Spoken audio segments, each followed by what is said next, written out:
Hello, this is Pixel Freak, and we're doing part 47 of the Final Fantasy Dimensions walkthrough. We're at the Imperial camp. So this is a little bit interesting of an area. It's almost interesting, mildly interesting.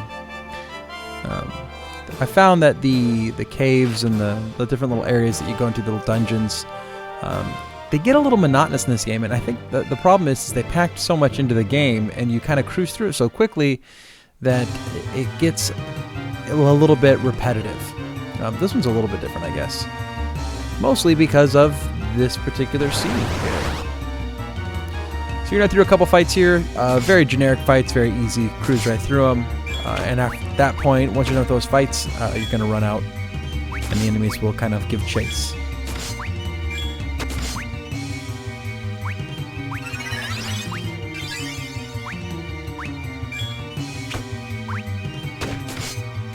This is going to be a pretty straightforward fight. You just, set up a typical auto battle, some curing, some damage, and then just let it go. Since this is the first fight I've got in this particular game, since I had started it up, I had to set up my auto battle. But it should be good to go now, and I'll probably use that same auto battle in the next fight.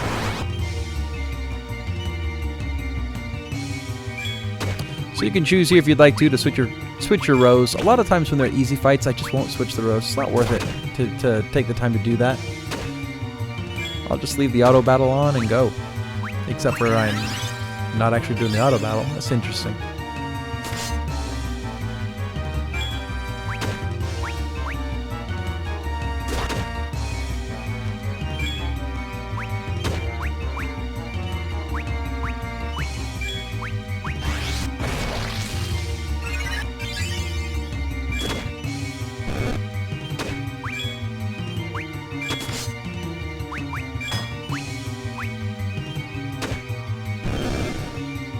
Alright, so now that those two fights are done, I think you make a mad dash for it at this point. There's only one option. We must run. Plow through.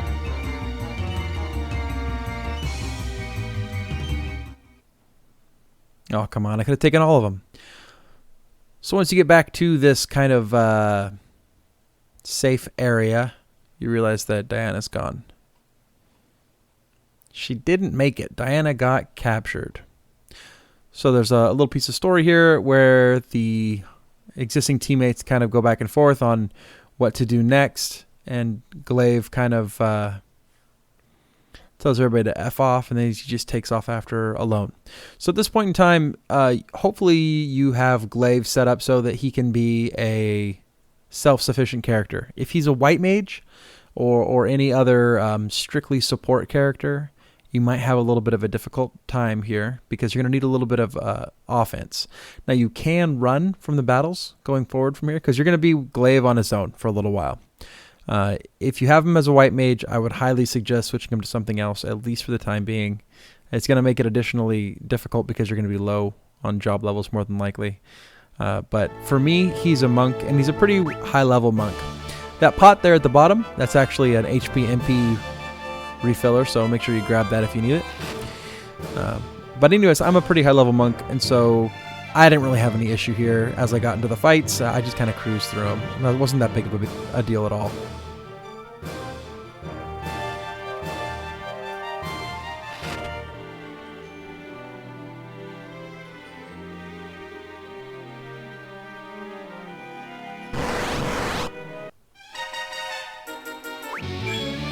That's kind of funny. It's kind of funny that I'm a monk and I'm fighting a martial artist.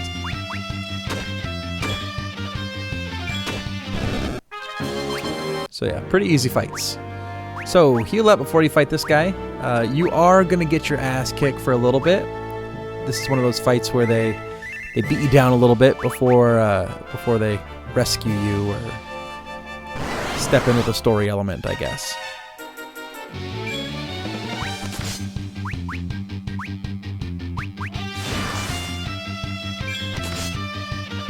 Oh, maybe they don't.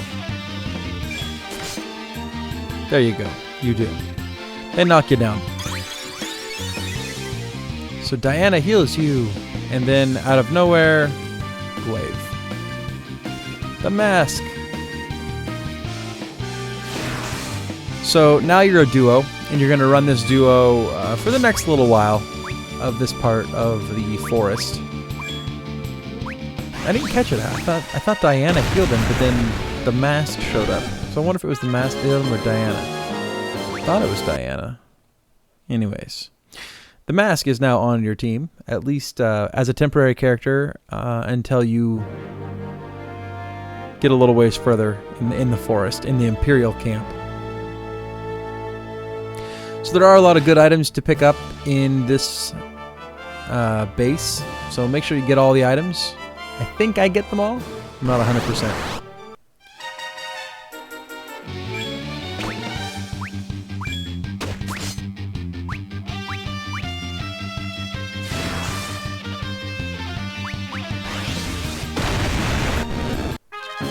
So my tactic here, as I was going through with just these two characters, was to just kind of unleash everything I've got, just so that I know it's going to die. There is a save spot up ahead a little ways. I'm not sure if you get there before you get rid of the mask, though. So you do eventually get rid of the mask.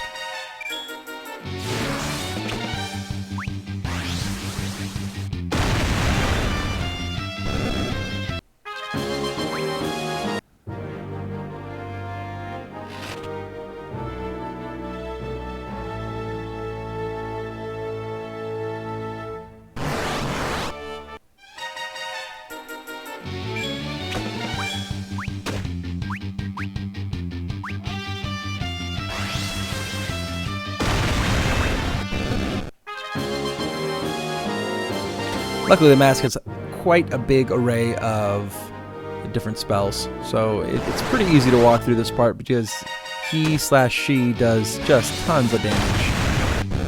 Firaga, always a big favorite of mine going through these games, so I chose to use that because this is the first time I think that you see Firaga. You have the opportunity to see it. So you catch back up with Diana, and then, of course, the shit hits the fan. So this fight is a boss fight, however, it's not a very difficult boss fight. What makes it difficult is the fact that you're only a 2-member party. So use your healing as necessary. I'd side on caution if I were you, just because it's a good idea to not die. With 2 people, you're not quite as versatile as you normally are, and so it helps to keep your characters healed overly so. Not only that, I wouldn't recommend auto-battle in this particular situation, just because you only have 2 characters, and auto-battling, you tend to make mistakes a lot more. It's good to just optimize your turns and go ahead and do everything manually. Done. Alright, so you have saved Diana, and the mask kind of wanders off. And, of course, too little too late, your friends show back up here.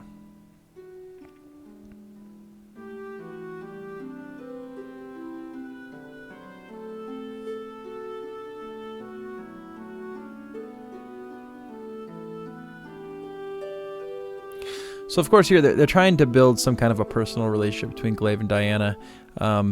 It really feels patchwork. The story of this game, just the whole thing feels very patchwork. They did a decent job of adding in a lot of characters, and some of them are more interesting than others. Alba, for instance, is a very interesting character. However, she's just a one-note joke. She's the same thing over and over again, and it's funny and it's entertaining, but I really don't care about her much as a character as to see if her particular goals and objectives come to fruition. And the same thing here with whatever romance type story they're trying to do with Glaive and Diana. It seems as though it's just a patch. It's just kind of sewn together a little bit. It's very loose and enough so that I really don't care. And I don't think that they were really going to make this game one that truly moved the players. I think they were just trying to make the game nostalgic and remind everybody of old Final Fantasies like the Super Nintendo and the Nintendo games, and didn't really care much for the story, which is kind of sad. So here's your save spot. you might actually return here at some point. I know I did. I went out and then I returned and then I went back out again before I completed this area. But with the edits that I did, it won't look like I came back. I think it's been edited out. I edited it so it looks like one big run. This is a decent place to level up if you have the tents and the cabins to do so. If you want to sit here and do that, that's possible. It's always more cost to do it that way, just because you're using a lot of, like I said, cabins and tents. It's always best to level up outside by a town, but the enemies here are relatively strong, and if you're not a very high level, you can level up here pretty quickly. Not only that, but the enemies here, the reason that it's particularly nice to level up here is the enemies here don't cast a lot of status ailments, so you're able to tear through them pretty quick with a good auto battle setup without having to go back into your item menu. So that allows you to quickly level up without much slowdown.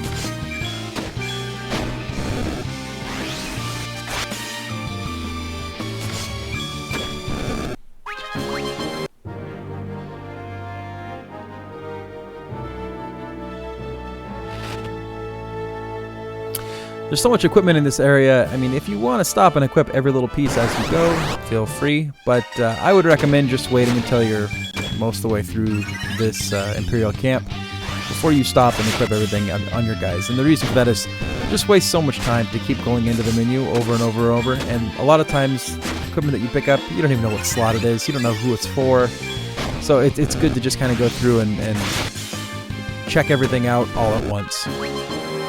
It's kind of the same mechanic that I use, gameplay mechanic I use when I play games like Diablo. A lot of people just pick up the equipment, don't really watch too closely what I'm grabbing.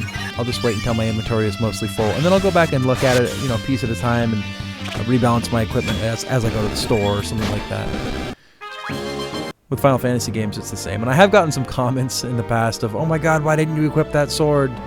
Because every incremental sword, it's not going to make that much of a difference when you are playing against, or when you're up against these enemies. It's such a small increase that really, unless you pair up 3 or 4 pieces of equipment at a time, it's not going to make any noticeable difference. You're not going to be any higher in defense or hit any harder. Maybe a couple points maybe, but it's not going to be the difference between failure and success.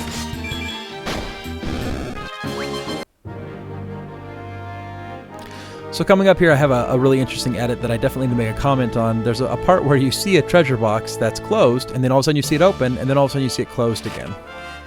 That's because of the interesting way that I chose to edit it, right here. You'll see it here, it's coming up.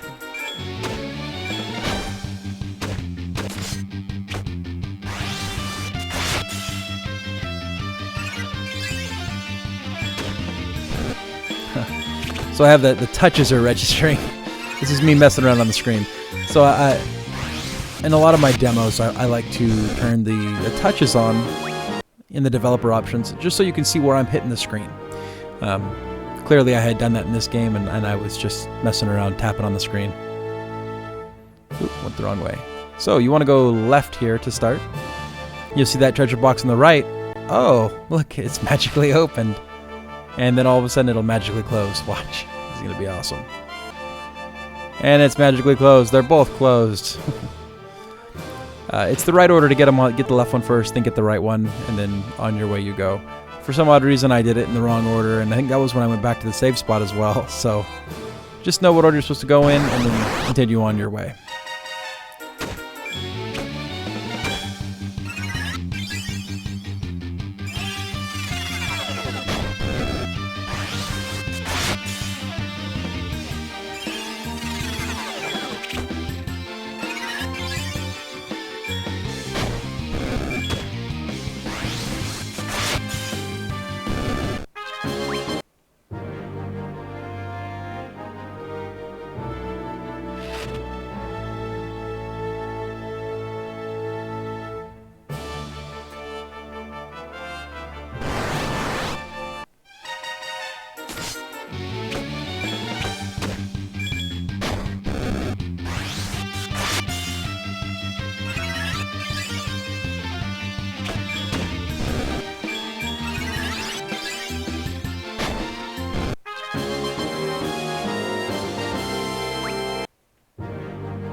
So I've been making a habit too, and you're going to see this more in the upcoming videos. I'm making it more of a habit to leave the fights in the videos. I'm trying to cut them down as much as possible with all the extra searching. There's a little bit less searching and going on in the videos. I'm trying to be thorough the first time I go through it, so I know where all the treasure is and everything, and then that way I'll leave the fights in.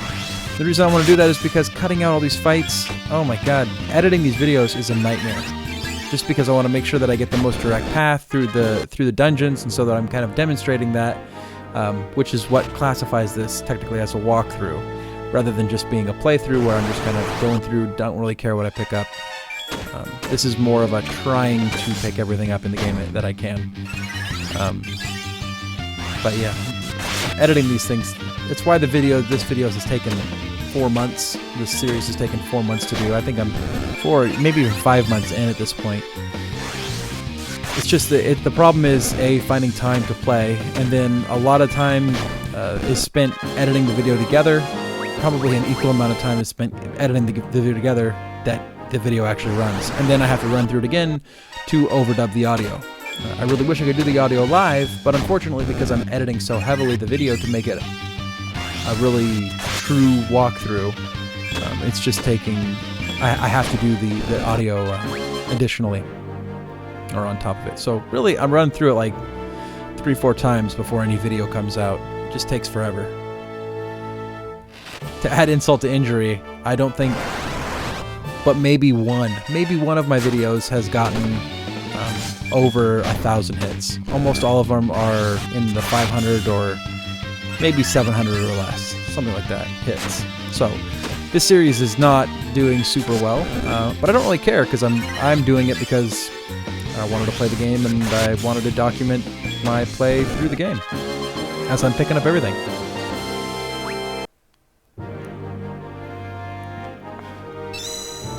So this one's been definitely more a work of passion than a work of profit.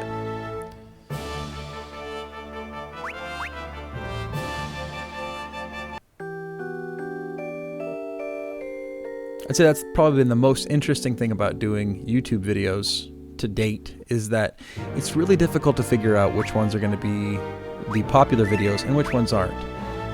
Generally speaking, if you find a really good game, you'll probably get a few more hits. So here's the boss of the Imperial camp. It's nothing very exciting. The part that was a little bit different about this particular area was just the fact that the team split up a little bit, and then the fact that you get so much gear in this zone. Matoya.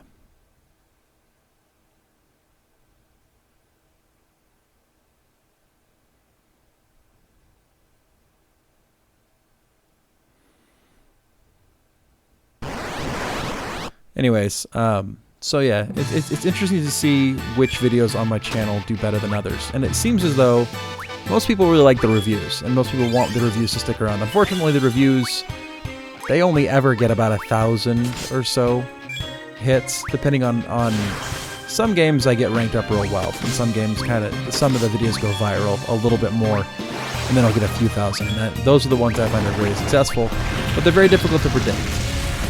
A lot of them, the reviews, it's just fan service. It's just, I'm doing reviews because that's what people want to stick around for, which is great. So I'm making reviews for that purpose, and hopefully that'll eventually be what drives the majority of the traffic to the channel.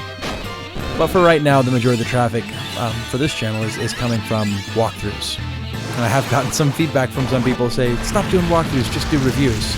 Well, that'd be great, except for the fact that, this channel has costs that are associated, and the walkthroughs, aside from this one, do generate a decent amount of views and thus a little bit of the ad revenue, a large part of the ad revenue. So for the most part, this channel very much pays for itself. All the games, I pay for almost all the games, and including this one. Which is kind of interesting because this game, $20 is pretty steep. I think between all the videos and everything, I'll probably do okay on Final Fantasy Dimensions. So So this boss is actually pretty easy. You just do a very simple setup. I use 2 healers here. He hits pretty hard. That might be a good idea. Use a white mage, use the dancer under Cure Dance. She has a few other ones. She's a support character, so she can increase your strength, and I think she slows down the enemies is another one that I use quite often in the upcoming videos. But she also has a Cure Dance, which does come in handy when you have enemies that hit extra hard. So that's going to be it for the Imperial camp. I think after this point, I either teleport out or I walk out the back door, something like that. The next piece is going to be Odin's Castle. And so we're going to pick up the summon for this section of the game. I do believe it's Odin's Castle. It's a pretty cool little dungeon. A pretty good summon too. It's one of my favorites. Anyways, make sure to like this video, subscribe to the channel, and until next time, this has been Pixel Freak.